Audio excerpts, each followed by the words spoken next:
അതായത് നമുക്കിപ്പം നമ്മളെല്ലാം കൊടുത്തിട്ടുണ്ട്. 10th അതുണ്ട്, ബീറ്റ് ഫോറസ്റ്റ് ഉണ്ട്, university assistant, beat forest next വീക്കാണ് എക്സാം, ഈ വീക്കാണ് എക്സാം. അപ്പം എല്ലാം ഉണ്ട്. ബട്ട് ഇനി നമ്മൾ സീരിയസ് ആയിട്ട് പ്രിപ്പറേഷൻ സ്റ്റാർട്ട് ചെയ്യുന്നത് ആഫ്റ്റർ നെക്സ്റ്റ് ആണ്. അതായത് ജാനുവരി ഫസ്റ്റ് വീക്കിൽ നിന്നാണ് നമ്മൾ സ്റ്റാർട്ട് ചെയ്യുന്നത്. അപ്പം അതുകൊണ്ട് തന്നെ ഞാൻ SCRT NCRT എന്നുള്ള ബേസിൽ തന്നെയാണ് പോകുന്നുള്ള തീരുമാനിച്ചിട്ടുണ്ട്. അപ്പം SCRTന്ന് നമ്മുടെ ഇമ്പോർട്ടൻറ്റ് ടോപ്പിക്സ് ഏതൊക്കെയാണ് SCRT ബുക്സിൽ പുതിയ ബുക്ക് വന്നതിന് ശേഷം ഒന്നും പ്രിപ്പയർ ചെയ്തിട്ടില്ല. അപ്പോൾ എനിക്ക് അതിനെക്കുറിച്ചൊന്നും ഒരു ഐഡിയ ഇല്ല. ഓൾഡ് SCRT ആയിരുന്നു എൻ്റെ കയ്യിലുണ്ടായിരുന്നത്.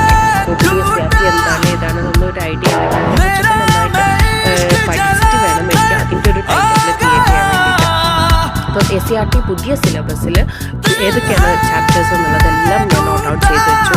ദെൻ ഞാൻ ഹോട്ട് ടോപ്പിക്സ്, അതായത് 10th ലെവലിൻ്റെ ഹോട്ട് ടോപ്പിക്സ്, +2 ലെവലിൻ്റെ ഹോട്ട് ടോപ്പിക്സ്, ദെൻ യൂണിവേഴ്സിറ്റി അസിസ്റ്റൻറ്റിൻ്റെ ഹോട്ട് ടോപ്പിക്സ്,